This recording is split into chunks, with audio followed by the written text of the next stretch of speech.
유쾌한 남자들의 시시콜콜 토크쇼 김프로쇼 지금 시작하겠습니다. 저는 김프로입니다.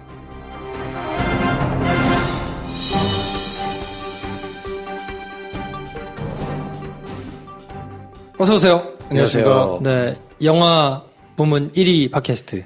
네. 본격, 고품격. 생각보다 오래 가네요. 네. 오늘은 영화 얘기를, 올해가 계속 갈 건데. 그렇죠. 자, 자기소개 하겠습니다. 네, 이 영화관, 다시. 응? MX관 홍보 담당자 황들입니다. 네, 메가박스 MX관 홍보 담당자, 전도사, 네. 우리 황인지 대리님 나오셨고요. 김프로 영화 제작자 만들기 추진위원 대주인입니다. 뭐 하나 만들었어. 아, 그렇죠. 네. 영화의 제작자보다는 감독이 우선이니까. 네. 배준현 장편 데뷔 예정 확정자. 길어. 배준현 감독님 나오셨고요. 네. 저는 바이엔 슈테판을 사랑하는 영화 만드는 게 꿈인 김프로입니다. 네. 자, 6월 9일 날. 네. 저희 배 감독님과 함께 꾸며드리는 네. 네. 부담되겠다. 아유, 샵을 갔다 와야 되나. 네. 지비와 함께, 하여튼 저희 시네마스타 가족들이 좀 모여가지고 영화를 봤으면 좋겠다. 네. 어떻게 될 거냐. 기왕에 그럴 거라면, 우리 루프탑 사일런트 시네마를 하니까, 네. 그 자리에 좀 모여가지고, 네. 속닥하게, 맥주 먹고, 맞습니다. 이렇게 얘기도 하고, 이런 시간 좀 가지면 좋지 않겠냐. 네. 그래서 6월 9일 날 합니다. 금요일 저녁 8시에. 네. 많이 들어오십시오. 루프탑 시네마 낙원상가 옥상에서 합니다. 많이 안 와도 좋고요. 하여튼 오시는 대로 저희가 조금 미리 앉아가지고 이렇게 인사도 나누고, 그때는 뻘쭘하게 와서 영화만 보고 가지 마시고요. 네네. 저희들 이렇게 전후로 있을 테니까 네. 와가지고 같이 좀 아는 척도 해주시고, 네. 그럼 제가 가서 이렇게 인사도 하고. 저도 그 영화를 안 본 지 오래돼서 미리 가서 좀 이렇게 앉아서 마음의 준비도 하고 해야 되는데. 캠핑 의자 편하다면서요. 네, 한 7시 정도부터 저희가 오픈을 이제 할 생각이거든요. 네. 그래서 그 정도 되면 들어오셔가지고 자유롭게 이제 인사도 좀 하시면 좋겠어요. 왜냐면 제가 네. 사실 이렇게 관종이 아니거든요.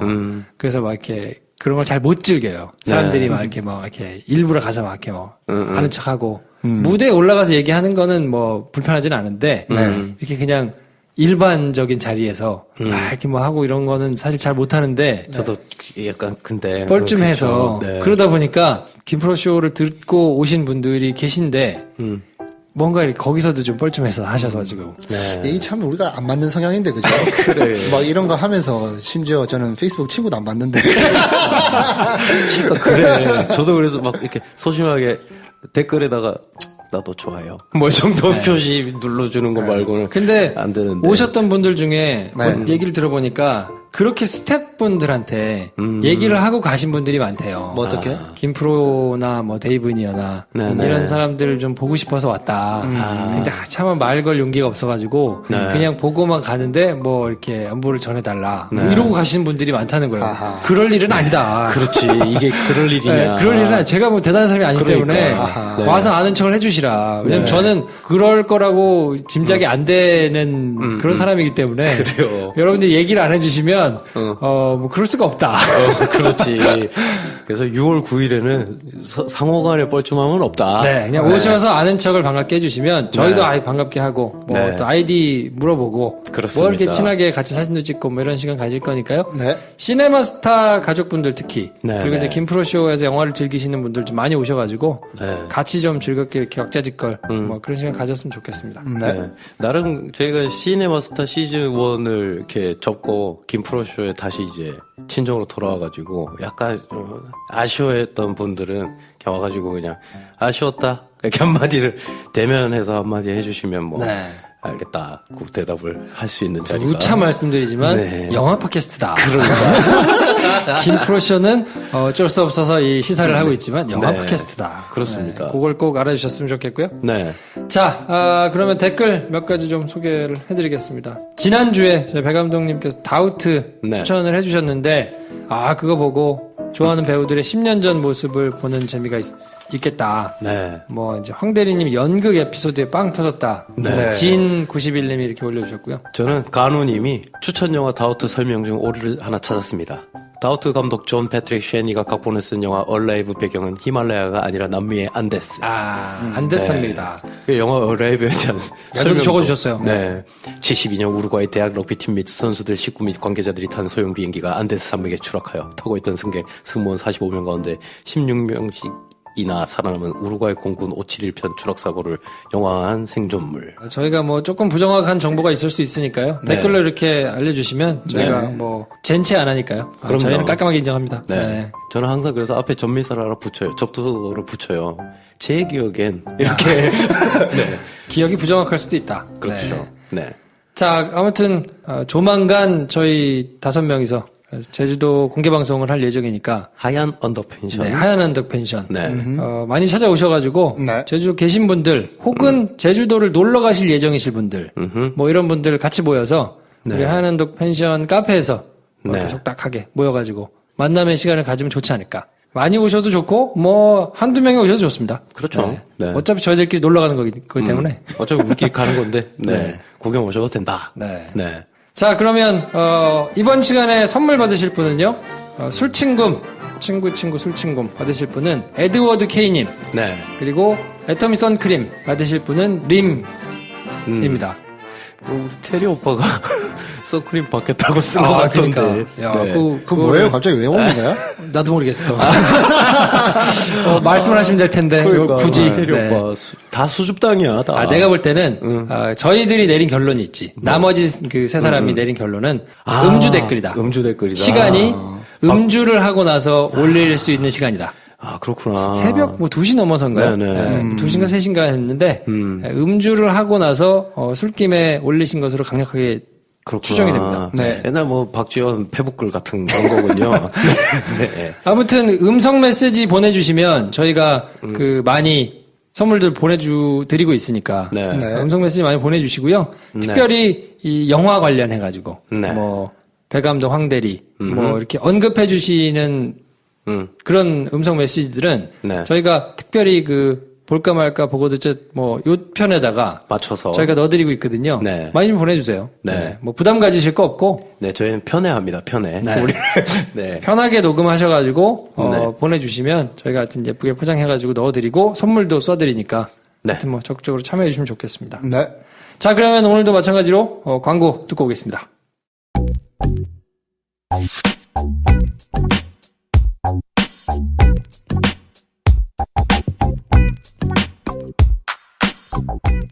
여러분께서 지금 유쾌한 세 남자의 시시콜콜 토크쇼 김프로 쇼를 듣고 계십니다. 저는 서울에서 사는 502딸입니다.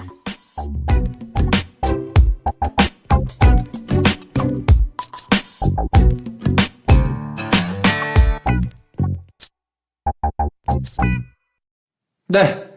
이번 시간에 저희가 해드릴 영화는 캐리비안의 해적, 죽은 자는 말이 없다. 네. 이번 편은 사상 처음으로 김프로의 줄거리 요약이 없습니다. 구다리 요약이 없다. 구다리 요약을 할 수가 없다. 왜냐면 조는 자는 말이 없다. 네. 잘 잤다. 숙면을 취했다. 네. 네. 저 재밌는 댓글을 봤어요. 이 영화 평에 대해서. 그 영화 시리즈 제목을 가지고 한 문장을 만들어 주셨던데, 캐리비안의 해적이 블랙풀의 저주를 받아 망자의 함을 열고 세상 끝에서 낯선 조류를 맞아서 표류하더니만 죽은 자가 말을 하면서 돌아왔다. 그래.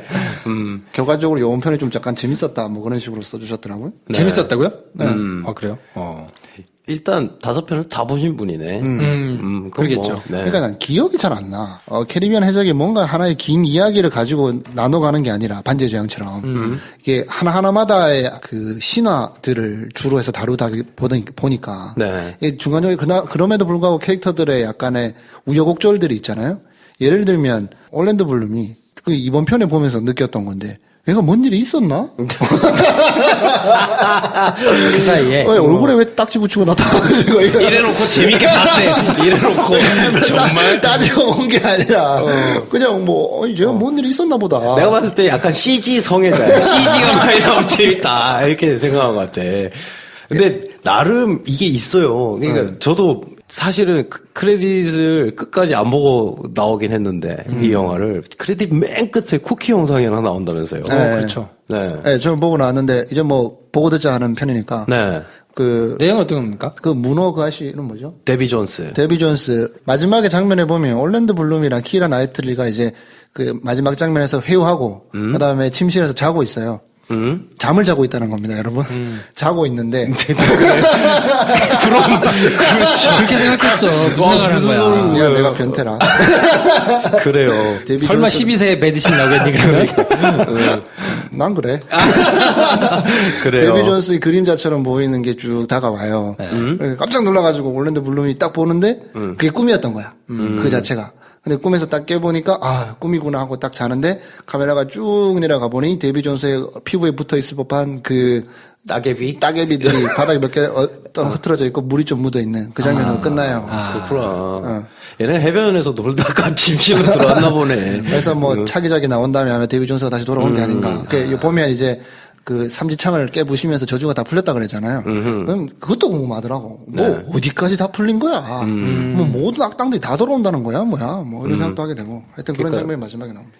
그럼 그러니까 그 쿠키 영상을 나왔다는 걸 돌이켜 보면 이상하게 여기 갔다 저기 갔다 시리즈가 맥락 없는 것 같이 보이지만 사실 데비 존스가 굉장히 중요한 세계관의 키거든요. 네. 이 시리즈가. 그러니까 전체 세계관을 한번 보자면, 그러니까 그 마녀가 있어요, 마녀. 2편에서 데비 존스의 연인이 밝혀졌나? 3편에서 밝혀졌나? 하여튼 마녀가 있는데, 네. 이 마녀를 사랑했던 데비 존스, 그러니까 플라잉 더치맨이라는 배를 모는 저주받은 떠돌이 선장이 있는데, 쉽게 말해 이 문어 아저씨, 네. 파이프 오르간을 연주하면서 이제 자기 과거를 얘기하는데, 네.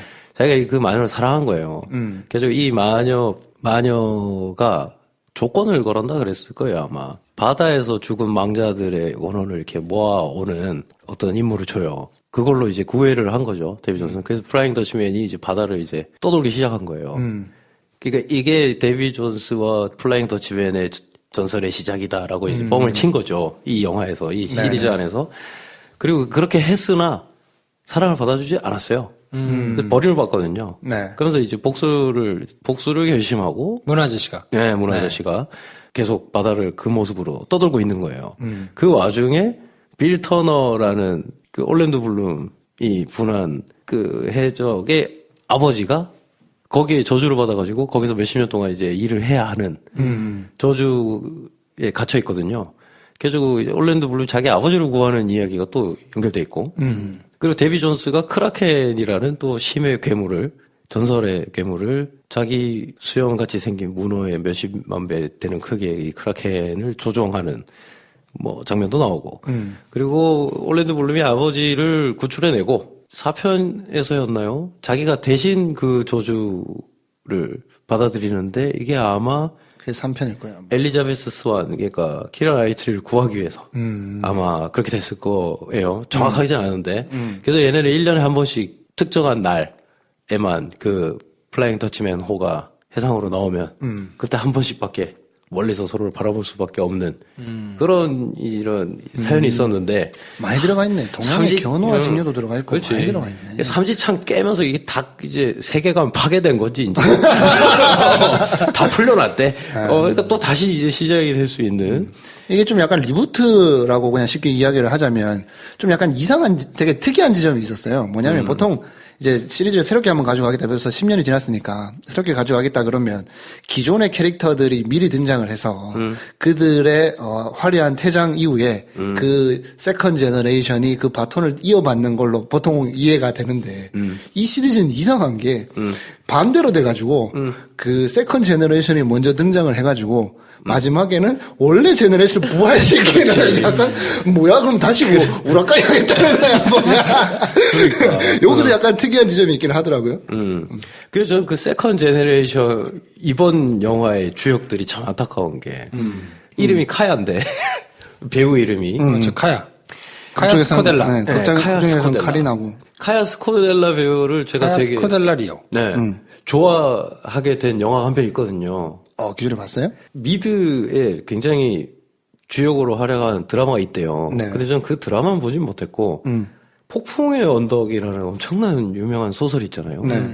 이 소설을 영화한 몇 년 전 작품이 있어요. 여자 감독이 만든 영화인데 그 여자 감독에 대해서도 제가 뭐 언제 한번 추천 영화로 다룰 수 있으면 좋겠는데 이 폭풍의 언덕이라는 영화에 여주인공으로 나왔어요. 폭풍으로 나오나요? 언덕. 기대를 언덕으로 나온다. 얼마고요? 아무튼. 폭풍은 남자고 언덕은 여자. 결혼하신 여처럼. 아무튼. 거기서 보고, 이야, 되게 인상 깊었었는데, 네. 뭐, 이제, 블록버스터들도 이제 나오기 시작했고, 그 아들, 윌리엄 터너의 아들로 나오는 헨리는 굉장히 훈남이더라고요. 진짜 못납니다. 근데 연기가 좀 그렇더라고. 그러니까 뭔가 좀 중량감이 딸린다. 그래서 사실은 영화가 계속 지속되면서 보니 가장 중요한 이번 죽은 자는 말이 없다 편에서 가장 중요한 키를 쥐고 있던 인물은 사실상 제프리 러시였구나. 그렇죠. 바르보사 선장. 이 사람이 정말 자유로운 해적의 영혼을 가진 이 바르보사 선장이 최후를 맞이하면서 네. 부성애를 한번 뽐내주는. 그래서 감동 코드도 있고. 근데 이게 다 합쳐서 뭔가 대체 멜팅팝. 네. 그래서 사실은 마지막 저는 이 영화에서 좋았던 게 딱 2개 있고 나머지는 사실 별로였어요. 다. 좋았던 걸 먼저 얘기를 해보자면 네. 가장 안 좋았던 거랑 좋았던 게 막 섞여 있는 장면인데 과거 장면이 나와요. 조니 뎁의 젊은 시절. 근데 일단 그 CG가 너무 보기가 좀 이상했다. 물론 굉장히 잘하긴 했는데. 난 다른 배우인가 했는데. 예. 뭐 CG인 것 같아요. 하여튼 그게 좀 너무 어색하기도 했고. 네, 얼굴에 표정이 네. 아무 감정이 없어져. 예. 표정이 마치 무슨 밀랍 인형이 말하는 것 같은 맞아, 느낌이라. 맞아. 저게 좀. 근데 그 마지막에 그래서 처음으로 살라자르랑 전투를 한 다음에 네네. 살라자르를 그 저주에 빠뜨리게 한 전투를 다 끝내고 처음 선장으로서 부하들의 어떤 선물을 딱 받거든요. 근데 그때 받은 물건들이 우리가 익히 아는 지금 현재 조니 뎁이 절대로 벗지 않는 그 두건에 주렁주렁 달린 모든 물건들이에요. 네. 그러니까 그게 자기가 처음으로 선장으로 인정받았을 때 그 배에 같이 탄 선원들에게 받은 하나의 징표라는 게 드러나는 장면이 있어요. 저도 그게 되게 좋았어요. 네, 막 이렇게 이상한 뼈다귀, 막 이상한 뭐 주렁주렁 달린 장식 그리고 그 모자 이런 거 그때 받은 거구나. 뭐 그거에 이제 아까 이 시리즈의 역사를 꿰는 한 장면으로 재미로 나온 것 같고 그게 좋았고 그리고 다른 또 한 장면은 마지막에 바로보사가 자기 딸을 구하고 이제 목숨을 버리는데 그때 이제 닷줄에 이렇게 막 먼저 위에 올라서 있던 조니 뎁이 바로보사를 딱 불러요. 원래 서로가 굉장히 앙숙이거든요. 바로보사를 딱 부르면서 헨리의 허리춤에 이렇게 딱 차고 있던 칼을 발로 싹 빼가지고 바로보사한테 딱 던져줘요. 이신전심인 거지. 그 바로보사가 그 칼을 탁 잡고 살라자르한테 딱 공격을 하면서 둘이 같이 떨어지거든요.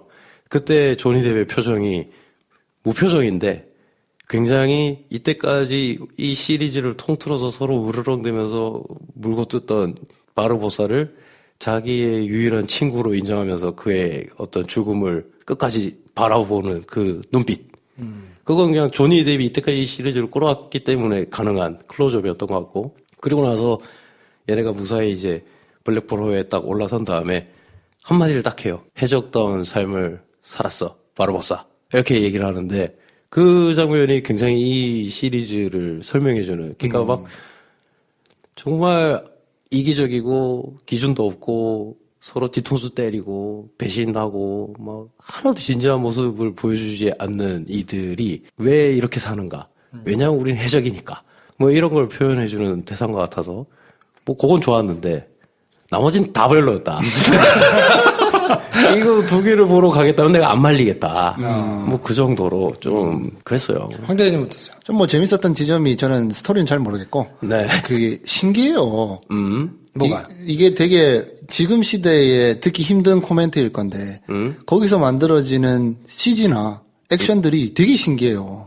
이게 바다에서 이루어진다는 한계이자 새로운 점인 것 같기도 한데 그 뭐 예를 들자면 모세의 기적처럼 갈라진 바다에서 배가 그 갈라진 틈을 따로 쫙 가면서 닻을 내려가지고 뭐 올라온다는 이런 설정이라든가. 그 바다 갈라진 건 봤어요. 그래, 그거 봤구나. 그때 잠깐 눈이 떴다가. 그게 그 삼지창 때문에 갈라진 거거든. 삼지창, 포세이돈 삼지창 때문에. 바다가 갈라져 있더라고. 그러니까. 10개인가? 그리고 다시 잤어. 잠들었어. 다시 잤어, 그리고 결국 찾아간 섬 밑에 깔려있는 여러 가지 보석들이 보여주는 그 풍광이라든가 CG로 표현했음에도 불구하고 진짜 아름답다. 뭐 이런 생각이 드는 지점이 있다든가. 풍광은 못 봤어. 그러니까 뭐 이게 CG로 만들어진 거에서 오는 지금까지 뭐 예를 들자면 닥터 스트레인지에서 그냥 CG로 뭐 말고 접고 다 했던 것 같은데 아직 오히려 이게 뭔가 효과적으로 뭔가 신기한 걸 보여줄 수 있구나.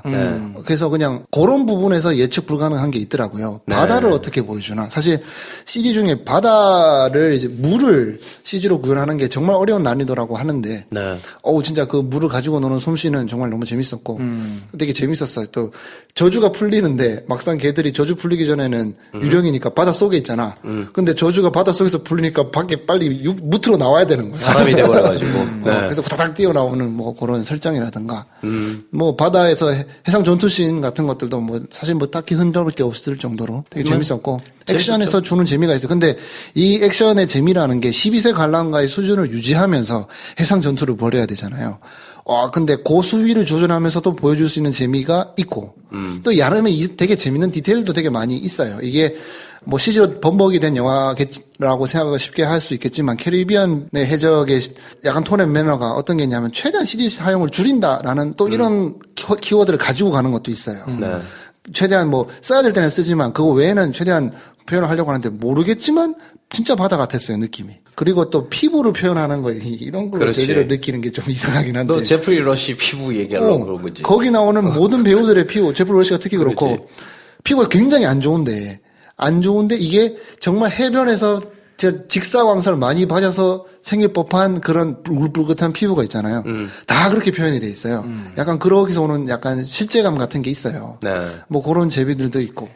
뭐 하여튼 액션으로 봤을 때 딱히 뭐 재미없는 부분도 있고 뭐 배 감독님 이야기하신 것처럼 단두대에 달려가지고 대롱대롱 하는 그런 설정이라든가 요런 이게 되게 그 아이코닉한 장면 같은 건데 캐리비안 해적에 나오는 액션 중에 하나 이렇게 재밌는 것들이 있어요. 생각해보면 전 시리즈에서는 뭐 굴러가는 낯선 조류. 네. 거기서 뭐 나오는 게 있고 하여튼 액션인데 되게 재밌어 법한 이걸 또 많이 카페에서 쓰는 액션 영화들도 많이 있고 네. 하여튼 뭐 그런 재미들이 있어가지고 전반적으로 볼거리는 뭐 풍성했다. 그렇죠. 네. 또 MX관에서 보기에 사운드가 아주 아우, 그럼. 애트모스 사운드가 아주 잘 소리로 믹싱이 돼 쳐맞는 있다. 느낌. MX관은 언제 만들어진 거예요? 원래 있었던 겁니까? 아니면 이번에 새로 만들었어요? 그래서 뭐 기존에 M2관이 메가박스 하면 이제 M관이 유명했었고 그다음에 그 다음 버전에 M2관이 계속 가다가 이제 하남 스타필드점에 작년 9월 정도에 MX관이 처음 들어갔죠. 그리고 처음 생긴 거예요? 네, 그리고 지난달에 모든 M2관을 MX관으로 싹 다 바꿨어요. 그러니까 M2관과 MX관 뭐가 다른 거예요? 이제 뭐 사운드의 퀄리티를 좀 이야기할 수가 있는데 일단 기본적으로 인테리어나 이런 것들이 다 바뀌는 거는 기본이고 옛날에 M2관에 들어가는 스피커가 뭐 국내 마이어 극장 사운드. 시스템 중에서는 제일 비싼 거다라는 얘기를 들은 적이 있는데 맞습니다. 뭐 그 마이어 사운드, 마운드 스피커, 마이어 사운드라는 데서 노래 잘 중요한 순간인데 마이어 사운드라는 데서 만드는 스피커가 있어요. 사실 비싸죠. 뭐 카네기 홀이나 오페라 하우스에 들어가는 완전 공연장용 스피커인데 거기서 나오는 시네마 라인업이 있는데 이게 그냥 뭐 이게 비교할 수 있는 라인업이 아니라 그냥 최상위급이라고 그냥 생각하면 돼요. 2억이라고 그랬던가요? 하여튼 뭐 다른 아무리 좋은 스피커 뭐 JBL이 됐든 뭐가 됐든 그거 대비 거의 2배 이상의 비용이 드는 그 스피커가 들어가고 또 뭐 현존하는 가장 이게 뭐 스피커에 관한 부분이라면 이거를 구현하는 시스템 소프트웨어는 뭐 제일 많이 진화된 이제 돌비에서 나오는 애트모스 네. 또 버전이 있거든요. 제일 최신 버전입니다. 3.0. 아, 그렇군요. 업데이트가 계속되고 있는 게 있고. 그래서 그거 이제 마이어랑 M2관에 있을 때 사실 마이어 스피커라든지 그 돌비 애트모스라든지 이게 약간 지난 버전이라면 최신 버전으로 다. 버전업 네, 버전업이 업그레이드 다 돼 있고. 되는군요. 그렇죠. 또 튜닝도 이제 그다음에 이제 스피커와 이제 시스템이 있다면 결국 이걸 합을 맞춰가지고 사람이 제일 듣기 좋은 소리를 해야 될 거 아니에요. 그걸 위해서 이제 제일 유명한 사운드 디자이너 밥 메카시가 한번 왔었죠. 그 레퍼런스를 가지고 이제 각 지점마다 환경이 다르니까. 네. 이런 거 좀 있어 보인다. 이 진짜 직원 같네. 야. 그걸 리플레스 내가 만들거든. 리플레스. 키워드 뽑아내고. 근데 개인적으로 담당자로서 좀 아쉬운 건 있어요. 사실 레이저 그 프로젝터가 들어갔으면 사실 IMAX 비율 아닌 시네마스코프로 보는 가장 레퍼런스, 가장 베스트 상영관이라고 당당하게 얘기할 수가 있어요. 레이저로만 쐈으면. 근데 그 부분에 있어서는 약간 뭐 투자비에 관한 부분이 있으니까 그건 엄청난 비용이 발생하는 거라 장기적으로 그렇게 전환될지 모르겠으면 당장을 다 바꾸지 못했거든. 그러니까 영사기 화면이 그 최신 나온 거는 아니란 말인 거죠. 그렇죠. 뭐 디지털로 들어간 데도 있어요. 네. 근데 다 넣지는 못했다. 그래서 이게 전면에 내세기 좀 아쉬운데 근데 그럼에도 불구하고 밝기에 있어서는 전혀 뭐 다른 그 큰 스크린에 비해서 IMAX 스크린 크다고 하는데 MX에 비해서 몇 미터 차이 안 나요. 네. 진짜 그 큰 화면이 중요하시면 이 말은 제가 마케팅 용어로 못 썼는데 네. 앞자리에서 보세요. 그렇지. 앞자리 보시면 돼요. 그렇지. 왜냐면 IMAX에서 본다고 칩시다. 근데 IMAX로 찍은 촬영 분량이 몇 분이 되냐가 중요해요. 그렇지. 2시간짜리 영화라 그러면 근데 어디를 찾아보세요. IMAX로 찍은 촬영 분량을 공개하지 않아요. 왜냐면 워낙 적기 때문에. 그렇지. 네. 그래서 지난번에 했던 클린트 이스트우드가 찍은 썰리 같은 경우에 90몇 프로가 넘으니까 전면에 내세우는데 그거 외에는 캐리비안 해적도 그렇고 10분, 20분? 제가 다음에는 이게 시간을 재가지고 그걸 홍보를 해버릴까 싶은데. 영화 2시간 중에 한 10분, 20분이라 치면 그것 말고 나머지는 그 비율로 찍은 게 아니에요. 네. 그러면 그 나머지 부분을 가장 충실하게 보는 방법은 MX관에서 보는 거예요. 원래 감독이 찍은 그 비율에 감독이 처음부터 염두한 애트모스 사운드 믹싱, 처음부터 끝까지 믹싱 다 돼 있잖아요. MX관이 최고거든요. 그래요. 이걸 사람들이 모르네? 이제 알겠지. IMAX관의 전도사. IMAX관 이렇게 지금 거의 한 10분에 가깝게 털었다고 해서 그렇지. 메가박스에서 뭘 받느냐? 전혀 없다. 그렇지. 왜? 여러분이 댓글을 달아주셔야 된다. 그렇지. 가서. 거기 가서 다셔야 된다. 네, 거기 체험단 모집하고 있거든요. 그래서 제가 이제 생각한 방식은 이거 일반 관객은 솔직히 좀 하드웨어랑 스펙에 관한 모르죠. 부분이 힘드니까 방향은 매니아를 먼저 설득을 해서. 그렇지. 지금 맥스 무비, 익스트림 무비 가가지고 영화수다 MX관 쳐보세요. 여러 가지 리뷰들이 있습니다. 임산부와 노약자가 피해야 될 사운드 성지. 사운드로 쳐맞으면서 영화를 본다는 건 이런 거다. 이런. 한번 가서 봐야 되겠네. 네. 하여튼 절대 후회 안 하시고. 네. 정말 신경 써서 만들어 놨으니까.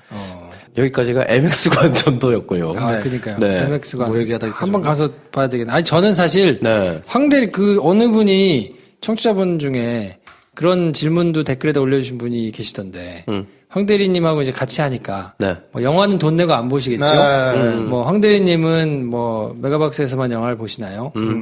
이제 티켓이나 이런 거는 좀 많이 받으시나요? 이런 거 물어보시는데, 구경을 해본 적이 없습니다. 그래요. 나 지금 구경을 해본 적이 없어. 확실한 사람이거든요. 100% 다 저희 돈 내고 보고요. 내 돈으로 받네. 네. 중간에 저희가 시네마스타 할 때는 이제 후원해 주시는 금액을 거의 대부분 저희 영화들 많이 보니까 그 네. 영화들 고르느라고 영화들 보는 그걸로 좀 네. 활용해가지고 좀 봤었고요. 감사하게. 네. 저희 다 그냥 저희 돈 내고 봐요. 네. 네. 심지어 저는 롯데가 제일 가까워서 롯데 가요. 저는 CGV만 갑니다. 집에서 가까운 게 CGV여가지고.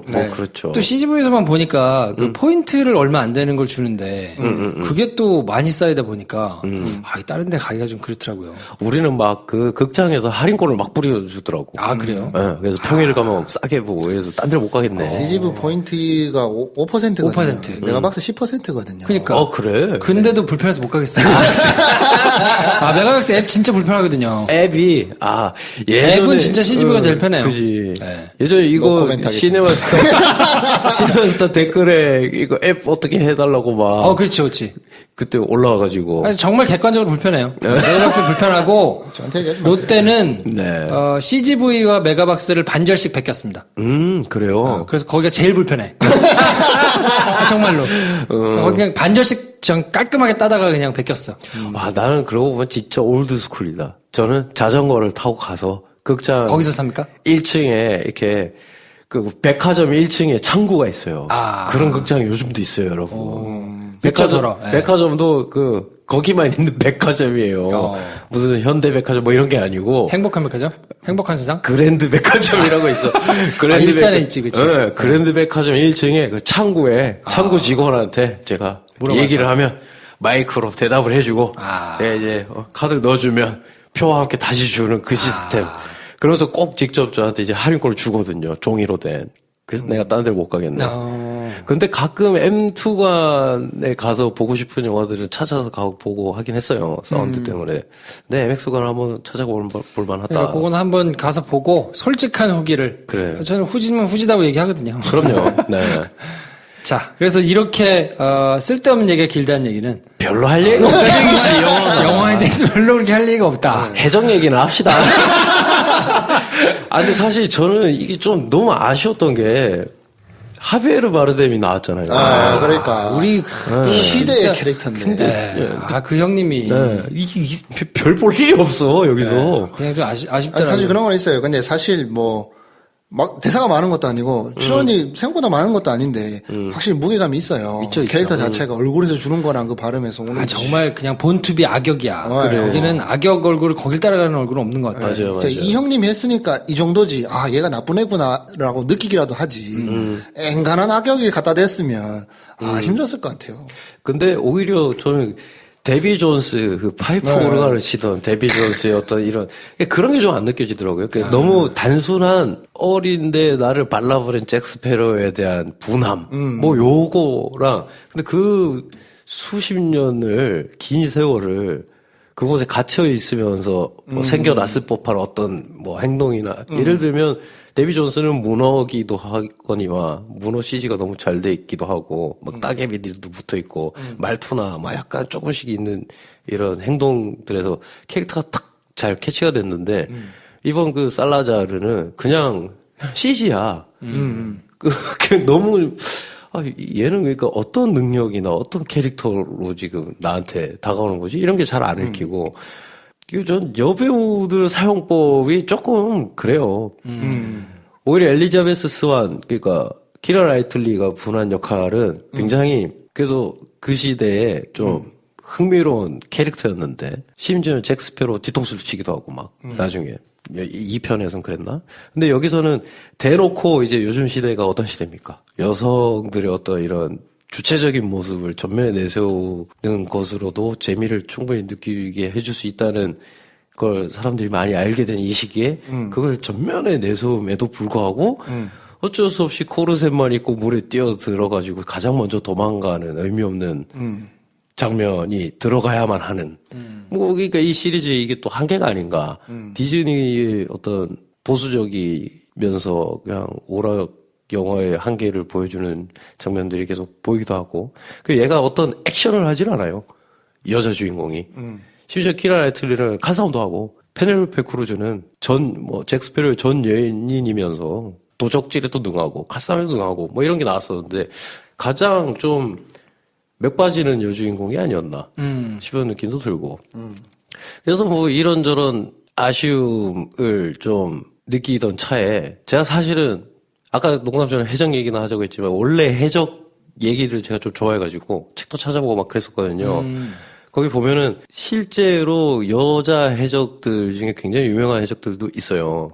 그리고 4편 같은 경우는 주윤발 배우가 나오게 됐는데 이제 중국 쪽 해적이 나오게 됐는데 저는 좀 그래서 여자 해적 캐릭터가 좀 전면에 나오거나 아니면 정말 실제 해적들의 모습에서 따온 여러 가지 어떤 모습의 캐릭터들이 더 나오면서 이 시리즈가 더 확장성이 있으면 좋겠는데 그러려면 사실은 잭 스페로라는 전대미문의 캐릭터와 그와 얽힌 과거가 있는 새로운 캐릭터가 굉장히 강력하면서도 매력적으로 다가와야 되는데 가장 직접적으로 시리즈 전편을 통틀어서 가장 직접적으로 잭 스페로를 가장 죽이고 싶어하는 애가 악당으로 나옴에도 불구하고 그 갈등이 가장 약해 보이고 그리고 그 살라자르라는 캐릭터가 스페인 무적 함대의 해군이었을 걸로 보이는 살라자르와 그의 수하들이 마지막에 액션을 하는데 너무 좀 바보 같고 하여튼 뭐 여러 가지 생각들이 들었어요. 실제로 가장 규모가 큰 역사상 가장 규모가 큰 해적을 이끌었다고 알려진 해적이 있는데 그게 사실 캐리비안 해에서 활약하던 해적이 아니거든요. 이건 그냥 딴소리입니다만 남중국해에서 송나라 때인가 아마 그랬을 거예요. 송나라가 원래 문을 숭상해가지고 굉장히 무가 천시되고 그래서 막 수호전 이런 게 나오고 막 오히려 반대급부로 그랬던 시대잖아요. 근데 그때 아마 해적이 가장 제일 창궐했던 시대일 텐데 그때 그 해적을 이끌던 수장이 여자였어요. 그리고 그 해적들, 캐리비안의 대해적 시대에 가장 유명했던 해적이라면 아마 3편에 나왔던 이안 맥셰인의 모델이들 검은 수염이라는 해적이 있는데, 에드워드 티치인가? 그 사람이 이끌던 해적 선단이 뭐 40척이나 됐고, 막 어마어마한 규모로 자랑했다고 하는데, 그때 남중국해 여해적은 선원만 2만 명이었어요, 2만 명. 나라를 세우려고 그랬다고 할 정도로, 그 남중국해를 지나는 동남아와 아랍에서 중국을 지나는 모든 배는 그녀의 배 앞에서 일단 멈춰야 됐다고 할 정도로 엄청난 규모의 해적이었다고 하는데, 저 그래서 주윤발이 나온 4편에서 약간 그런 게 나올 줄 알았거든요. 근데 너무 맥 빠지더라고요. 자, 이번 5편에 그럼 스페인 함 되겠구나. 근데 너무 바보 같아, 애들이. 근데 이상하게 막 CG만 좀 막 이렇게 해가지고 막 좀, 근데 배가 그렇다고 막 엄청난 함선들끼리의 전투를 보여주느냐. 그게 아니라 그냥 갑자기 배가 막 이상하게 벌어져가지고 막 다른 배를 막 잡아먹고 이게 뭐야. 이제 약간 그런 생각이 드니, 동시에 드는 생각이. 그 부분은 봤습니다. 그거 봤어요? 배 이렇게 열리는 거? 이렇게 이빨로 이렇게 물어뜯듯이 이렇게 잡아먹는, 저게 뭐냐. 그럼 잡지. 결국 그러니까 이 영화를 전부 다 본 나와. 중간중간 본 김프로님의 소회가 별로 다르지 않아. 지금 뭐야? 막 이러면서. 약간 좀 그런 것도 이제 느껴지고. 그래서 저는 이제 조니 뎁의 캐릭터가 1편, 2편에서는 굉장히 매력적이었거든요. 뭐 이렇게 직접적으로 갖다 대면은 조금 이건 너무 오바다 싶긴 하지만 저는 용서받지 못한 자라는 클린트 이스트우드가 나오는 서부 영화가 있어요. 네. 거기 나오는 주인공에 비견될 만한 어떤 감동을 주는 장면들이 있었거든요. 1편과 2편에서는. 그 유명한 잭 스패로, 포트 로얄에서 그렇게 유명하고 모두가 잡고 싶어하는 그 유명한 해적의 진면모는 그냥 사기꾼. 근데 항상 잭 스패로가 자기를 잡으려고 하는 사람을 맞닥뜨리면 하는 말이 있거든요. 너희는 오늘 이 날을 영원히 기억하게 될 거다. 왜냐하면 그 유명한 잭 스패로를 만난 날이니까. 이렇게 얘기한단 말이에요. 근데 그게 그냥 허풍이고 나중에 막 바르보사에게 막 배가 뺏겨가지고 무인도에 있을 때 나중에 막 살아남아가지고 와서 지금 복수를 하고 배를 되찾지 않았냐? 그 전설은 다 뭐냐? 그냥 지나가는 상선의 깃발을 흔들어가지고 겨우 얻어탄 거다. 이런 말을 했을 때, 이 정말 판타지처럼 이렇게 여겨지는 온갖 해적들의 무용담과 그게 진짜인지 거짓말인지 막 이런 게 막 뒤섞여 있는 막 그 우당탕 쿵쾅하는 그 정말 환상 세계와 거기서 묘하게 현실은 이랬을 것이다라고 하는 막 새로운 막 지평을 열어준 장면 막 이런 게 막 섞여 있던 시리즈가 이제는 그냥 이번 시즌은 요런 컨셉이야. 악당은 누구야? 이번에는 몇 천억이 들었어. 뭐 이런 그냥 규모로 그냥 압도하려고 하는 영화가 되는 것 같아서 갈수록 재미가 없어지는 이번 편이 그거의 최정점이 아니었나. 부곡하와이 생각이 난다. 황 대리님은 어떻게? 뭘 더 얘기해요? 그냥 해봤어. 괜히 자기 할 말이 없으니까. 영화를 봤으면 뭘 얹어가지고 얘기를 할 텐데. 오늘 힘들어, 나. 너무 많이 얘기를 한 것 같아가지고. 뭘 얹으라고 그래. 뭐라도 하긴 해야 되겠는데. 네. 근데 생각해보지 못했던 지점은 있네요. 사실 SF 영화가 나오면 우주를 배경으로 하고 나오는 영화가 있다 그러면 사실 우주선들이 어떻게 생겼냐. 또 시리즈라 그러면 어떻게 변화되었고 어떻게 다양한 모습을 보여주느냐. 거기서 보여줘야 되는 역할이 있잖아요. SF로 우주 영화를 만드는데. 캐리비안의 해적 시리즈를 얘기하면서 배들을 얘기 안 했던 것 같네. 세상에서 가장 빠른 배 블랙펄호. 그래. 그것도 무슨 더치지? 플라잉 더치. 네, 플라잉 더치. 그리고 더치맨 아니야? 플라잉 더치맨. 네. 그리고 앤 여왕의 복수라는 또 배가 나와요. 3편에. 그걸 실제 에드워드 티치가 몰던 실제 배 이름이거든요. 검은 수염이라는 해적. 네. 그런 재미가 있었는데 이번엔 너무 나갔다.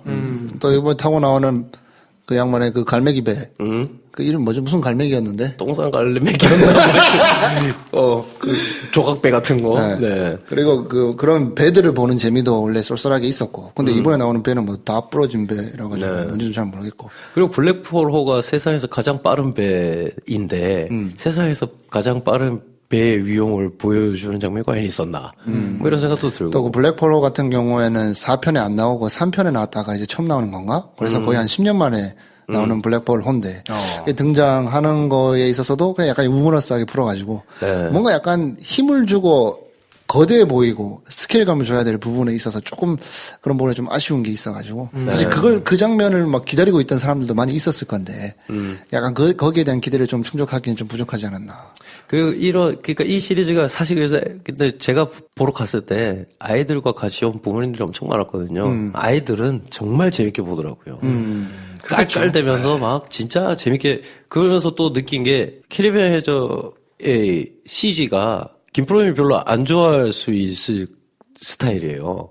오빌리비언 같지 않아. 그러니까 그렇죠. 뭔가 너덜너덜하고 그렇죠. 뭔가 이렇게 뭐가 질질 흐르고 막 참 깔끔한 게 좋습니다. 네. 그럼에도 근데 12살, 13살짜리 애들이 보기에 그렇게 막 너무 잔인하거나 흉측하지 않은 수위를 지키면서도 근데 그 약간 너덜너덜함을 유지하거든요. 저는 이게 굉장히 이 시리즈의 미덕이라고 생각하는데 그거랑 가장 안 어울린다. 이번 영화가. 그러니까 예전에는 그게 뭐 단적으로 막 그 포트 로얄이라는 그 항구에서 해적들끼리 서로 막 쌈박질하고 술 먹고 막 이런 게 그래도 애들이 보기에 왜 해적이라는 이미지가 있잖아요. 럼주를 마시면서 코가 빨개져가지고 돌아다니는 유쾌하고 막 요란스런 하지만 좀 안 씻어서 더럽고 이런 약간의 환상의 인물들이잖아요. 그들을 보여주는 영화였다가 이제 점점 그냥 이게 좀 스케일 큰 괴물들 나오는 영화와 뭐가 변별점이 있을까. 그래서 억지로 거기다가 막 아버지와 딸의 막, 그러니까 뭐 세대에 걸친 막 가족의 뭐 이런 걸 막 다 때려놨다 보니까 아이들이 볼 때는 그래도 정말 보기 드문 볼거리와 재미 그리고 쉬운 감동이 있는데 저처럼 해적 영화가 전 세계적으로 이렇게 사람들에게 사랑받을 수 있구나 하면서 이 시리즈를 좀 아끼던 나이가 있는 사람들이 보기에 이제 그만 보자 하는 느낌이 커질 수밖에 없다. 시리즈가 계속되면 근데 계속 되는데도 계속 뭔가 더 좋고 더 만족스럽고 이런 게 있나요? 저는 로그원을 보고 좀 놀라긴 했었어요. 스타워즈 시리즈. 이제 내가 그걸 다시 보겠나 하다가 로그원을 봤는데 이걸 내가 또 보겠구나 라는 생각이 들었거든요. 내가 그때 느꼈던 감정을 아직도 느끼고 있구나. 근데 이 캐리비안의 해적 같은 경우는 조니 뎁이 굉장히 중요한데 이제 조니 뎁의 그 위험천만한 것 같으면서 안티 히어로 같은 모습이 점점 보기 만만하게 변하는 것 보이기도 하고 때로는 근데 주인공이 저런 애면 내가 볼 미덕이 점점 줄기도 하고 막 이런 생각도 드는. 그래서 제가 아까 말씀드리려고 했던 장면이 두 가지가 있어요. 그걸 보여주는 이게 영화가 그렇게 시나리오가 이상하다거나 연출이 잘못됐다가 아니고 제가 이제 좀 거슬리는 장면이 두 개가 있더라고요. 하나는 뭐냐면 얘가 그 잭 스패로우가 그 술에 취해가지고 부하들 다 도망가고 혼자 이제 술 취해서 비틀거리다가 진흙 구덩이에 한번 홀랑 빠져요. 그래서 온몸에 진흙이 된 다음에 이제 꼴랑 이제 뭐 동전 몇 입 남은 상황에 럼주를 마시러 가요. 원래 해적들은 하는 게 그거니까. 실제로도 해적들은 돈을 버는 쪽쪽 음화를 막 500냥, 1000냥 막 쓰고, 그러니까 자기들은 내일이 없다고 생각했으니까 뭐 그랬다는 기록들이 많은데 그런 장면들이 또 나와요. 잭 스패로우가 럼주를 하나 달라라고 하는데 돈이 없으니까 바텐더가 안 주거든요. 그때 근데 자기가 정말 소중하게 여기고 있던 잭 스패로우를 잭 스패로우로 만들었던 그 나침반을 넘겨요. 근데 이 장면이 저는 좀 이상하더라고요. 원래 그 나침반은 자기가 마음에 원하는 곳을 가리키는 나침반이거든요. 그래서 그것 때문에 살라자르도 이겨내고 잭 스패로우가 불세출의 유일한 해적이 될 수 있게 만들어준 바로 그 나침반인데 럼주를 먹기 위해서 그걸 넘겼다. 이게 근데 약간 용인이 돼야 되는 스토리인가? 그러면서도 이게 만약에 12세가 15세 애들이 보기에 원래 해적은 그냥 내일을 생각 안 하는 애라서 이러는 거야 라는 걸 이해시키는 방식으로 해적의 어떤 본연의 모습을 보여주는 장면으로 쓰이고 있나? 그게 아니고 나침반을 넘기는 순간 살라자르가 갑자기 저주가 풀려요. 그냥 그렇게 그냥 넘어가는 장면으로 약간 무리수를 둔 것처럼 보이더라고요. 근데 전 그게 가장 해적의 모습을 보여줄 수 있는 어떤 굉장히 아이코닉한 장면이 될 수 있는데 그냥 넘어갔다. 그 장면과 더불어서 또 별로의 어떤 장면이 뭐냐면 굉장히 좋을 뻔했다가 실망하게 된 장면인데 바르보사가 최고의 해적이 돼 있어요 지금. 그래서 그 선단을 이끌고 정말 화려한 해적선의 모습을 보여줘요, 영화가. 거기는 왁자지껄 술 먹으면서 서로 싸우고 막 금은보화를 싸우던 해적들이 유쾌하게 나와요. 그리고 막 온갖 금색 해골로 치장된 선장실이 나오고 거기는 애들이 이제 은색 가발을 쓴 애들이 막 이렇게 현악 사중주로 하고 있고 그래서 바르보사는 얼굴은 홀랑 다 타가지고 다 까졌지만 스테이크를 썰면서 음악을 막 음미하고 있으면서 방해받고 싶지 않다는 이 매너를 딱 취하고 있는 이 장면을 볼 때 야 이거 내가 알던 그 캐리비안 해적의 그 장면이다 라는 생각을 했는데 그때 살라자르에게 우리의 배들이 공격당하고 있다는 걸 말하러 온 바르보사의 신복들이 있거든요. 걔네가 들어와가지고 말을 하는데 너무 멍청해요. 다른 수많은 뭐 1급 항해사, 2급 항해사, 그냥 선원들, 뭐 막내 선원들은 멍청해도 되는데 캐리비안의 공식적인 가장 강력한 해적이면서 온갖 금으로 도금된 해적선 선단을 이끌고 있는 그 엄청난 위용의 바르보사의 1급 항해사가 저렇게 멍청하다니. 이건 지금부터는 저의 오바인데 얘는 해적을 이렇게 무시하나?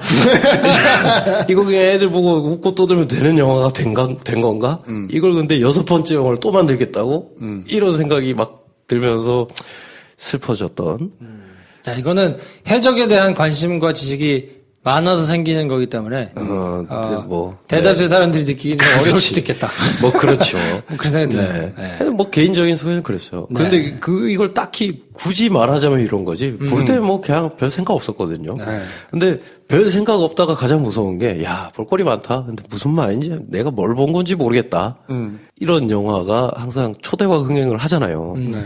근데 저는 이 지점이 항상 의문스럽기도 하고 걱정이 되는 게 저는 이제 영화를 이제 만들어야 되는 사람의 입장으로서는 아예 볼 때 재밌고 뭘 본지도 모르게 넘어가 버리는 영화의 수명은 몇 년인가? 이걸 내가 다시 해볼까? 다시 보지 않을 2시간을 그냥 후딱 넘기게 만들 영화를 몇 천억이나 써서 만드는 어떤 산업의 일원으로 어울리는 사람인가 내가? 뭐 이런 고민을 또 하게 만드는 그런 영화가 아니었나. 뭐 사이즈와 또 용도와 뭐 이런 것들이 또 다 그 안에 또 있는 거니까 각자가 그렇죠. 맡겨진 역할을 또 하면 되는 걸 네, 테고. 그렇죠. 배 감독이 가지고 있는 또 뭐 색깔이나 뭐 이런 게 있으니까. 네. 녹색.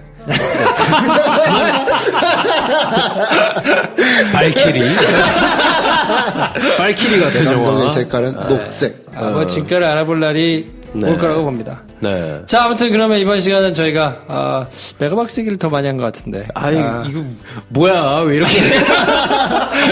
캐리비안의 해적 죽은 자는 말이 없다에 네. 대해서 뭐 이런저런 내용들을 저희가 훑어드렸는데요. 네. 저희가 개인적으로 뭐 네. 아쉽다는 뭐 말씀을 드린 거는 네. 뭐 하여튼 저희 개인적인 소견이 그렇다는 거지. 그렇죠. 작품에 뭐 저희가 오지랖 넓게 평가를 뭐 네.